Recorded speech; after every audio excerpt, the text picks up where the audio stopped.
So let's talk about the transfer window. I mean, we've got a lot to say about it. You know, Arsenal, United doing absolutely fuck all. Newcastle Well, coming I mean, I out. think Arsenal did a lot on one side of the transfer window. Dude, to be honest, I think United also did a lot on the one side of the transfer window. But like for ingoings and outgoings, I think that we were expecting one or two incomings that would have actually helped us propel us to try and get the fourth spots that we're both fighting for at the moment. So to Yes. be honest, it's kind of an L for both of us, you know? So run me through Man United's transfer window. What are your thoughts on ins and outs and loans and plays that you missed out on that you should have signed? That was just like it's just laziness by the board, taking too long to get things done. Yeah, What are your thoughts? it's an absolute farce. It's a shambles. It's crazy. I mean, we were sending Jesse Lingard out on loan to Newcastle United for like 10 million. That's how much they're going to pay us. 10 million for a loan fee for 5 months. That's crazy. Then on the last day, he didn't go. I think most people can put the dots together of kind of why he didn't go. I mean, Yeah, you do need it now. we definitely need him now. Eric Bailly was linked with the move away to AC Milan, then he didn't get his move. I mean, we did send out What a few happened there? players. I don't actually know, dude. Like, Man was like, cool, he accepted the terms and everything, and United were like, no, we're not getting rid of you right now. Which makes sense because, I mean, our centre backs at the club are, firstly, either injury prone or just dodgy in terms of form. Just So, shit. dude, yeah, it's one of those. And I mean, we did like send a few players out. I mean, dude, even Phil Jones was linked with the move away on the final day of the transfer window, and I was like, this is going to happen. We're about to have Phil Jones leave the club, and then at the last second, he was like, nah, I'm okay. I don't want to leave anymore. And I'm just like, what the actual? But I Where am was he meant to go proud. to? So he was supposed to go to Bordeaux in France, dude. Yeah, dude. It was Okay, quite that, hectic. that seems like a good move. It was. At least It it's was. not like the championship. Yeah, dude, no, of course. Like, I think there's still a good player in Phil Jones. It's just the injuries have hit him very hard Yeah. mentally as well. I mean, so it's just summing up United's window. I expected us to bring in a defensive midfielder. We had great options to choose from. We had Boubacar Kamara from Marseille, who is going for free in the summer, and Marseille were quite happy to let him go for around 10 million. United refused. We could have gone for Dennis Zakaria for 5 You're million. gonna Juve, right? Yeah, he went to Juventus for 5 million, dude. We could have gone for Ruben Neves, who would have been more expensive, but I could understand why United couldn't get that deal done. So I just think all the problems that we will experience, and we will experience plenty problems through the second half of the season, that will be down to the midfield position. And the only people we can blame, it's not Ralph Rangnick, it's not McTominay, it's not Fred, it's not Pogba, it's not Ronaldo, it's not Elanga, Rashford, whoever you want to name. It's not them. It's the board who refused to say or agree to a 5 million transaction. Like, a player of Dennis Zakaria's quality for 5 million is an absolute bargain. I mean, even if he turns out to be a flop, 5 million, what does that do to the club? Nothing. It's literally Yeah. It's not even a risk. it's a free hit, dude. It's a free hit, as Arsenal Fan TV loves saying. It's a free hit. Just take it. And the fact that we didn't, it just shows the lack of ambition of the board and how they're happy with just getting fourth. So, as a whole, United's transfer window, I would probably give it a 4 out of 10 because we did get a few players out. We got a lot of Deadwood out. We got a few young players out that need Get Donny game out. time. Dude, Donny, I'm very keen for him to go to Everton. He should have gone to Crystal Palace. He should have paired up with Conor Gallagher. That's what we wanted to see. Because Donny at Everton, it's a club with a very shit squad, with players that were bought for different managers, don't actually gel. Now they have a new manager who is very different to their previous two managers. Like he's going to a club that's in turmoil. And it's a shit. Firstly, it's a shit team. He's going to a shit team with shit players, and it's a manager who is shit. Like, let's be honest, Frank Lampard is an average manager at best. He's good. Okay, fine. He's a competent manager at best, but he's not. He's going to something that isn't stability. And if he went to Crystal Palace, he would have paired up with Conor Gallagher. He would have been a stable team, stable mid-table team, and we could have seen how good he actually is. Because also just the way Crystal Palace play, I think would have complemented Donny van de Beek. They're very attacking, very very aggressive, and that pair of Conor Gallagher, I was really interested in seeing it. I think, okay, so just moving on to Everton's transfer window, seems we're talking about Van der Beek. I think the Van der Beek move for them is a good one. Of course, I would have liked to have seen him go to Crystal Palace. I think Donny playing as an 8 at Crystal Palace would have benefited United in the long run, opposed to him potentially going to Everton and potentially playing as a number 10, which Frank Lampard loves playing a 4-2-3-1. I mean, he did sign Dele Alli as well, so it could be Donny versus Dele Alli for the number 10 spot. And I mean, I'm not saying Dele Alli's better than Donny van der Beek, not at all. No. Not at all, yeah. I would say United sent Donny out, and Donny wanted to leave so he could get game time, and I think he won't be guaranteed that spot every week now that they went and signed Dele Alli. So I think as a whole, Everton's transfer window, if you include the signing of Frank Lampard, I would probably give it a 7, because I think Frank Lampard as a whole. Also, Anwar El Ghazi can play cam, even though he's more of a winger. He can play cam. He can. And he's a great signing. Maybe I give them a 7 considering like the position that they're in, but actually it's a club that doesn't have an identity right now. The squad doesn't have an identity. Their new signings doesn't speak to a specific identity. I guess Anwar El Ghazi, Donny van der Beek, Dele Alli, they're similar types of players. The thing is though, I actually want to just retract that. I wouldn't give them a 7. I'd actually give them a 5, because they did lose one of their best players in Lucas Digne. Rafa Benitez kind of screwed the whole club up before Lampard could come in. Agent Rafa. Dude, man fired a whole lot of his job. Staff members in like high positions, and he's like, "Don't worry, we don't need them. I can run the whole thing." And then Everton went and fucking fired him. Dude, it's insane. That was weird, because like the sale of Lucas Digne suggests that they're backing Rafa, and then a few days later they sack Rafa. So why sell Lucas Digne? If he wasn't the problem, then yeah, I think they're idiots. I think that's good enough to bring it down to 5. I mean, they've spent 30 million this transfer window. On who? Never mind. That's since the start of the season. Okay, that's since the start of the season. Because I guess. Well, actually, no, since January. Yeah, Vitaly Mykolenko from Dynamo Kiev, 17 million. Nathan Patterson from Rangers, 11 million. Dele Alli's going to cost him 10 million. 40. So that's 28 million. Oh yeah, 40, but 10 million after making 20 appearances. So even more than that. No, that's dude, overpaying for what I read is that's Dele Alli's gone to Everton for free, and then if he makes more than 8 appearances in the next 2.5 years, Everton have to fork out 40 million for him. Which 8? Yeah, 8 appearances. It's insane, dude. Like I couldn't believe it when I was reading. I'm like, so he went there for free, but if he makes more than 8 appearances in the next 2.5 seasons, he's 2 months. Dude.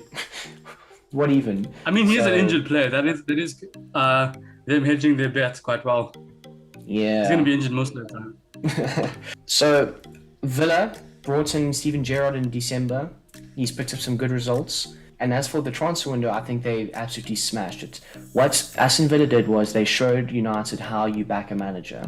They showed them that when you bring in a new manager, you give him the players that he requires in order for him to do well. You don't hope and pray for a miracle. Not what United have done to Ranić. So the thing is, Gerrard identified that he needed a better left back. What did they go do? They went and bought Digne for an absolute steal of 25 million. Gerrard identified that they needed a bit more control in the midfield. What did they do? They went and bought Coutinho, dude. And look what Coutinho did. It just lifted the whole of the park.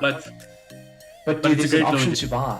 I'm pretty sure there's an option to buy of like 35 million or whatever. So if he does well, and he has done well, I think Villa will be like, sure, we'll pay you 35 million, done. But overall, I would say Villa have done magnificent work. I mean, they brought in also a backup goalkeeper for Martinez. Yeah, Robin Olsen. I think it's a good move, because Martinez, I mean, if he got injured, who would it have been? It would have been, I can't even remember. I don't even know the backup. Oh, Jed Steer, who they then went and loaned out because he's not Premier League class at all. So Robin Olsen, at least for Sweden, he plays a few games. So I think that's also an underrated move. And I think they What may have. happened? No, I was gonna say, what happened between United and Twanzebe? Did they take him out because they hate Gerrard? Liverpool, United, bantering? So Why they Twanzebe's record- brother came out in the media and he said that Twanzebe wasn't getting selected, and he feels like it was because when Gerrard got there was like a Liverpool-Man United rivalry.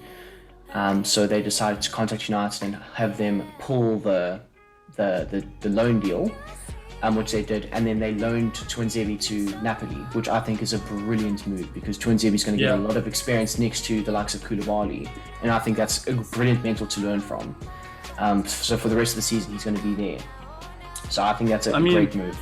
Petty by Gerrard.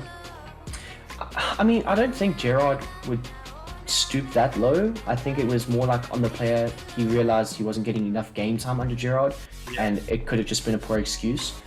But if it is, it is. I mean, Gerrard's linked with signing Luis Suarez in the summer. So, yeah, at the end of this season, that's gonna be interesting. But I would say Villa have had a very good window, but I wouldn't say it's been a better window than the likes of like a Newcastle, for example, who just went and bought everybody. So I mean, what is your opinion on the whole Newcastle matter? I mean, I think Newcastle had a great window, but I don't think they have a great window at the same time. They spent like 95 million or something. Yeah. Let me open it up. Okay, I got it here in front of me, right? So this window they signed Kieran Trippier, fantastic signing. Chris Wood, 25 million. Chris Wood is worth 25 million, and I'm worth at least 10,000 as a striker. Because he scores like what 10 goals a season. He's 31 years old. Yeah. I think they only signed him just to make their opponents for relegation weaker. Burnley. So now Burnley definitely gonna get relegated. They have no goals in them. By taking their best shit striker, or a shit striker who happens to be their best striker, taking their best player actually after Maxwell Cornet. So good striker, overpaid, and so considering the fact that they have 250 million to spend, 200 million to spend with regard to financial fair play, I think it's just that's 10%, and you have 3 seasons to sort this thing out. If they get relegated, then they spent all this money and their financial fair play drops even lower. They can't even spend 200 million. But I think the signing of Bruno Guimaraes, that's a sign. That is a signing and a half. That's the best signing in the entire league. Arsenal really wanted him. I really wanted him at Arsenal. They only paid 33 million for him, which was far cheaper than I thought he was going to be because Arsenal were taking so long to get the deal done. It sounded like it was going to be like 40 million. 33 million seems reasonable considering he's a young player, lots of experience. I won't say he's playing at a big club. Lyon is a big club and it is a good league, but he's exactly what they need. Newcastle have no structure when they play, especially defensively. They actually should have signed a centre back. They did from Brighton, but Brighton have lots of good centre backs. It wasn't really a big loss to them, and I think they should have looked to get more loan deals done. Something like a Coutinho loan deal was something they should have gotten done. And a lot of big clubs around the world have too many good players that aren't getting game time. And I think if they brought in more loan deals to raise the overall standard of the squad, it would have made a big difference. Whereas I think Trippier, Wood, and Dan Burn doesn't really change things too. Bruno Guimaraes does. But is it enough to escape relegation? I don't know. I hope it isn't. I hope they do get relegated. But maybe 7.5. And they got Matt Targett. Okay, so basically the entire back line is repaired. So I think the Newcastle's window, I think it's a success. I'd probably rate it a bit higher than a 7. I'd probably say an 8 or a 9. Only because... they fixed the biggest problem, the defense. Exactly. The starting right back is now Trippier and left back is Targett. They also brought in the likes of Bruno Guimaraes, who's a brilliant talent and one that they were like, it's a good deal to make. We're not going to overpay for him. We have the finances to go get him. We're going to go get him. And they did. And I think deals like that, though, are deals that are going to put them above the likes of Burnley, Watford, Norwich, and whoever else is in the relegation zone at that time, because it's a smart deal. And I also think the fact that they didn't go and overpay for players like Sven Botman or I think they were even linked with Koundé. No, not Koundé. The other Sevilla defender. I know what you're talking about. Carlos. Carlos. Diego Carlos. They were linked with him and Sevilla were like, okay, cool, 50 million, 60 million. And they were like, no, we're not going to pay that because they were smart. They were like, no, we have money, but we're not going to overpay just for the sake of overpaying. So I do rate them a lot in this window, and I think that they have had a very successful window. And yes, they went and weakened a direct rival in the relegation battle in Burnley for 25 million. There are rumors That was though a that big. that is a 25 million release clause that was paid, and it wasn't just Burnley saying, "Sure, we'll take 25 million for Chris Wood." So, at the end of the day, if it just so happens that Chris Wood scores one goal for Newcastle this season and it's against Burnley to relegate them, Newcastle United would say that's 25 million well spent. So overall, I'd probably say Newcastle about a 9 out of 10, dude. Arsenal. I know everyone's hating on Arsenal's transfer window. I am going in the opposite direction. I think Arsenal had a good transfer window. I would say a 5, maybe a 6. But 5. that's not a good We didn't make rating. it. It's not a good rating, but I prefer what we did to having spent money on a player that we don't need, and a player that was going to be bad and just cause problems. So like we almost signed Vlahovic, and I've loved to sign Vlahovic, but I'm glad when that deal fell through, we then didn't make a stressful signing at the last minute and throw money into some other striker who was the wrong striker for us and paid an exorbitant amount of money for him, and then just caused problems in the squad because we're paying too much wages to that one player. I'm glad we didn't create problems for ourselves, but we did solve a lot of problems. Maybe didn't solve a lot of problems. We did lose Aubameyang, and Aubameyang wasn't good, and there were tensions between him and Arteta, and I don't think they would have coexisted. So I'm glad he's gone, because I think it's better for the team. Callum Chambers left though, and I thought that was stupid because he left for free. It's better to have a backup right back for 6 months for the rest of the season. That's more important right now. But you have Cedric, bro. Come on. Cedric is so shit. Like Cedric, No. he was a good player. He played for Portugal in the final of Europe, of the Euros, but he's not good anymore. He doesn't make good passes. I don't know where he's passing all the time. Kolasinac is finally gone. The best thing he ever defended was Mesut Ozil. Aubameyang is at Barcelona. I think that's a great move for him. I think he's going to be really good there. Just as I think Traore, he wasn't good in the league. Aubameyang was good in the league. Traore wasn't. But I think he's going to be really, really good at Barcelona. I think Aubameyang's going to start scoring again. Maybe next season he'll score 20 goals in all competitions. Hopefully. So I think it's good for everybody. We didn't sign a midfielder and we really needed one, but we don't need one anymore. So I guess we can wait. We didn't sign a striker. That's something that might hurt us. I think it will hurt us. We signed a defender though, Austin Trusty, but we loaned him back to the Colorado Rapids. Our squad is looking thin, but it means we can only build. Whereas in the past we were a bloated squad with no room to improve because it was just too big. So 5, 6, maybe 6. I think 6 is better. My only problem with Arsenal's window is I agree with a lot of things you're saying, but I think that they've trimmed the squad too much. There's almost a 1-for-1 swap in, swap out for the whole team. And often that isn't in the case. Sorry? Tomiyasu has no one to swap him out with. Well, you could swap him out with Cedric, but yeah, Cedric's always injured or he's just shit. The likes of your midfield pivots, it's Lokonga who's the backup for both Granit Xhaka and Thomas Partey. Yeah. El Neni's coming back. Okay, yes, and El Neni. Sorry, I forgot about that. Yeah, so now we're fine. We weren't fine, but now we're fine. But for your number 10, Martin Odegaard, your backup is Emile Smith-Rowe, but then your wing option is Pepe, but then on your left wing, you don't have a secondary winger. Well, we also have Emile Smith-Rowe on the left wing. He can play left and Odegaard can play cam. That's actually, I think that's his better position more than cam.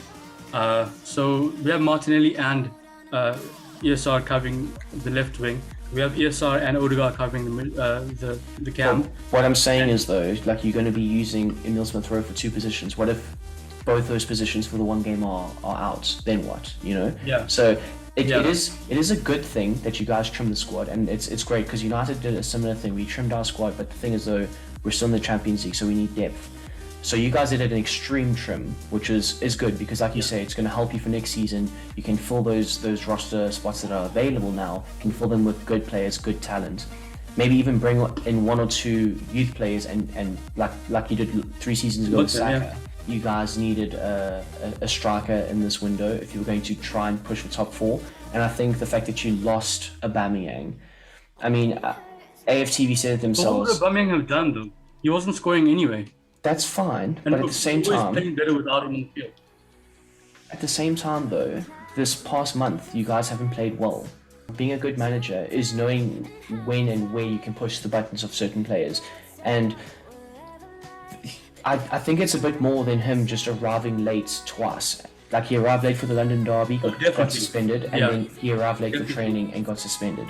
I think there's a lot more there, and I think Arteta, for this season at least, should have just been like, listen, kind of like what United are doing with Pogba. You're going for free in the summer, that's fine. You help us play well, and we'll help you by getting you the move that you want. And that's what I think should have happened, because now Nketiah and Lacazette are your striking options, and I don't think that's the greatest thing, dude. I think he's the biggest mistake we've made this transfer window, Nketiah, because Newcastle tried to buy him, and Crystal Palace tried to buy him. If the reports to be believed, it was 10 million. 10 million for a player who's leaving for free and who is shit, who's not even worth 10 million. I think we should have taken it and just had Lacazette up front. It's better than not taking any money for Nketiah, because Nketiah's not going to do anything anyway. I've got a feeling that Nketiah is going to sign a contract at Arsenal. Arteta somehow really loves him. And the fact that now there's no Aubameyang, there's only Lacazette, I think Nketiah is going to get the game time that he's been begging for. And I think, he's gonna end up scoring a few goals, and Arsenal are going to give him that contract. And I don't know, dude. I think it's a disastrous move, because he's not a player for a top club like Arsenal, and he doesn't match the aspirations of Arsenal. Vlahovic matched the aspirations of Arsenal. So does Isaac. So does I don't know whoever else. Dominic Calvert-Lewin. Yeah. I'd love to see Dominic Calvert-Lewin at Arsenal. Overall, I'd probably say Arsenal's transfer window was about a 5 as well, because you guys did do good business in getting players out the club that weren't wanting to be there. So if you had to compare Arsenal's window versus United's window, very similar, but I think Arsenal did a better job because they got more unhappy players out the club than what United managed to do. So United have a lot of unhappy players right now. Basically all the English players, other than Sir Marcus Rashford. And Sancho is not unhappy because now he's got the whole right wing to himself. So we have 5 for Arsenal. Let's talk Man City and then new signings. So I don't know, like Man City, they are the blueprint of every club apart from Liverpool in the league, how every club should be run. They're doing well, they're first. They are 6 points clear of Liverpool at this point in time. They don't actually have to buy anybody, but they were like, okay, we don't have a striker. Dude, never complacent, man. That's why they've won the last 4 out of 5 Premier League trophies. They don't take anything for granted, They were like, we lost Aguero, we tried to sign Harry Kane, it didn't work.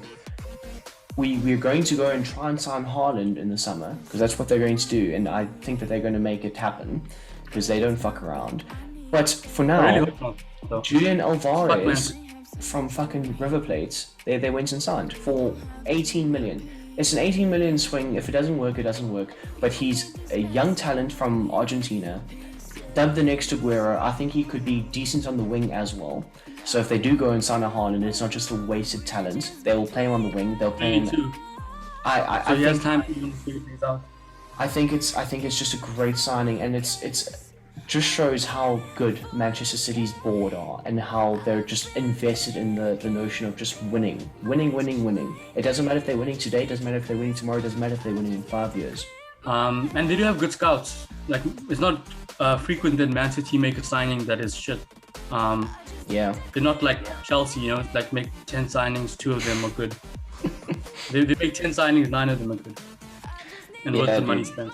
I mean, United were linked with Julian Alvarez, and I think it would have been a brilliant signing for United. And I mean, like I say, for 18 million, you can't go wrong. So, even though Man City did minimal business, there was no real outgoings, no huge incomings, I would say that it's a solid 8 out of 10, just because they're planning ahead, something that most clubs don't do. They've become very complacent. Not like they have issues, not like they have weak points that they need fixing urgently, that they needed to sort out. Not like they had unhappy players they needed to get out of the club quickly. Yeah, 100%. Yeah, dude. But speaking of Liverpool, what do you rate of Liverpool's transfer window? Because I think they had a phenomenal one. I think they had a great transfer window, but I think they're idiots. I think they're being absolute idiots. So Luis Diaz, right? Firstly, they took him from Tottenham. I fucking love that. Fuck Tottenham. So like that's the first thing, right? They took Luis Diaz from Tottenham. That's great, and he looks like to be the perfect replacement for Sadio Mane. And we know Jota's already replaced Firmino. What's happening with Salah? They haven't given him a new contract yet, and I think they're now confident that they can constantly find the next Mohamed Salah, and they have a system in place that can, like, they don't have to meet anyone's wage demands because they can always replace them, which is, I think, is the wrong way to run a club if you have the best player in the world, because only one club can have the best player in the world, and it takes decades to get the best player in the world again. You know, Salah's been top 3 best players in the world for 5 seasons now, and he is the best player in the world right now. And that sort of consistency and longevity you can't buy. You can try, like I think they're trying now with Jota and Luis Diaz, but I think the transfer window would only be a good transfer window if they weren't trying to replace Mohamed Salah. And Luis Diaz, well, I guess he's a left winger, but it still doesn't give any faith that Mohamed Salah is not going to walk away for free in a year. Based on the transfer business alone, Luis Diaz, one signing, they don't really have much weak spots. It's a good transfer window. It's a 9 transfer window. But I would have liked to see Mohamed. And also they got rid of Nico Williams and Nathaniel Phillips. They got them loan deals, which is great. Yeah, so I'll give them a 9. But I do think they have serious problems coming their way if they can let all their players walk away for free all the time. It's so amazing, it says here that they paid £37.5 million. Well, it'll rise to 60 with the add-ons and stuff. So there's that. Yeah. But I do think that Luis Diaz is the replacement for Mohamed Salah. Unfortunately, it's got to be left said. winger though. The thing is, though, Mane was a right winger at Southampton, and Mane played on the right for Klopp before Salah. So yeah, Coutinho was on the left.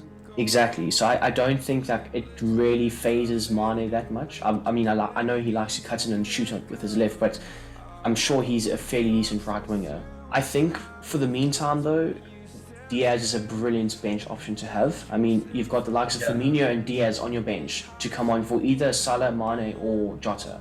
And I think that's brilliant. And again, like Man City, Liverpool are planning for the future. They are the closest thing to Sir Alex Ferguson's Man United, and Klopp is the closest thing to Sir Alex Ferguson. And it grates me to say that. Oh, it grates me. But they play consistent. Yeah, dude, Pep plays beautiful football. Sir Alex Ferguson never really played beautiful football. He played consistent rock and roll, attacking, aggressive football. Like Klopp does that. Klopp doesn't play beautiful football. Man's there like, we're going to score goals and that's that. I don't care if you bounces off your arse and goes in. Pep's like, bruh, I want it off your left toe at this angle, at this degree, and it must go in. So, yeah, dude, I think Jurgen Klopp and Liverpool, current Liverpool side, are the closest thing to Manchester United of the past. So they didn't need options because they've been fucking faking COVID tests just to. Oh, dude. Yeah. Honestly, fuck Klopp for that. They should have been fined. They should have lost their game 3-0. They should have been disqualified. They should have been disqualified. Yeah. I said that before the first leg was even played. I said they should have been disqualified. Yeah. It's cheating. There's no room for that in football. And it's so egregious cheating. It's not even cheating that's possible to get away with. It's impossible to get away with cheating like that. It's impossible for anyone to not see through it. It's so transparent. But yeah, all in all, I think the transfer window was full of ups and downs, mainly downs for the likes of United and Arsenal fans, but lots of ups for our great mighty rivals. Oh yeah, and I mean, Tottenham had a decent window. But we don't talk about small clubs on this channel, so they had an all-right window, but it's not like they. Most club we'll talk about is Everton. Yeah, dude, Everton are huge compared to Tottenham, dude. All Tottenham spend money on a big fucking stadium and think that they're a big team. They're a chicken on a ball. They must go to Nando's. I will not talk shit. I can talk shit about Tottenham. I will not talk shit about their stadium. Their stadium is incredible. They have the best stadium in the league. I didn't talk shit about their stadium. I've seen photos and videos. All I said was they have a nice big stadium and they think that makes them a big team. It doesn't. Yeah, I mean, so I think Bentancur is a great signing, but I'm not convinced that they're trying to keep Conte around for longer than the season. It seems like he's definitely going to leave. He seems very unhappy, dude. Or He seems miserable. He And he always- seems like he hates everyone. Like he's embarrassed to be associated with them. dude, the season that Jose got fired, right? Like every press conference, he just looked like a sour puss. Every press conference. And dude, that's what Yeah. Conte looks like. Like Conte doesn't even go mad the way he used to for Chelsea. So He doesn't want to waste the energy. He Dude, doesn't shout and touch. I don't understand it. Like, you bring in Conte because you want him to help you win games. You start winning games, but he tells you that the squad's not good enough. What does he say? We need to look at the transfer window. That Tottenham are like, okay, that's fine, no problem. And then you bring in Bentancur and Kulusevski, who are brilliant signings, fair play. But you should have brought. But he's in also here to the end of two more next season, players. so that's like a new player. It's not even a short-term signing. Both of them are long-term signings. One's Yeah. an 18-month loan. Well, 18-month loan with like obligation to buy at the end of it, so it will still go through. Okay. Basically, they're signing.